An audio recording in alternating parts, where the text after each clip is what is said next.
वृंदावन धाम परिक्रमा में बहुत ही रमणीय स्थल आता है जिसे इमली तला कहते हैं। यह स्थल श्री श्री राधा श्याम सुंदर जी के प्रेम विरह का प्रतीक है। इमली तला अर्थात इमली का पेड़।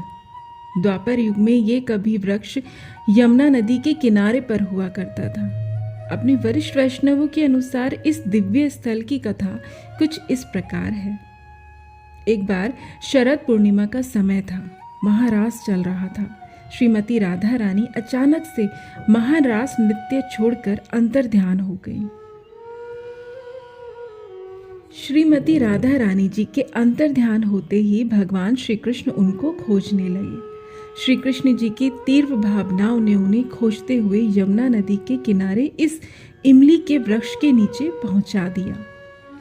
समय बीतते बीतते श्री कृष्ण श्री राधा रानी जी के विरह में इतने लीन हो गए कि उन्होंने श्री राधा रानी जी का रंग और रूप धारण कर लिया। इस बदले हुए रूप को देख श्रीमती राधा रानी व्याकुल हो उठी और वहां प्रकट हो गई। उनका वियोग दूर किया। फिर से श्री कृष्ण अपने मूल रूप में प्रकट हो गए।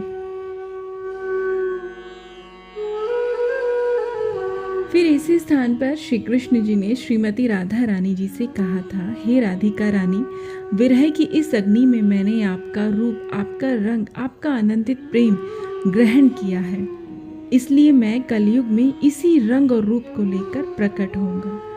फिर भगवान श्री कृष्ण अब से लगभग 550 वर्ष पहले श्री चैतन्य महाप्रभु जी के रूप में प्रकट हुए थे।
जब भगवान चैतन्य महाप्रभु वृंदावन आते थे तो यहाँ घंटों इस कल्प वृक्ष के नीचे बैठकर जाप किया करते थे। यह स्थल इतना दिव्य है कि इस स्थल पर इसी कल्प वृक्ष के नीचे श्री वृंदावनेश्वरी जी प्यारी सी श्रीमती राधा रानी जी का महाअभिषेक हुआ था।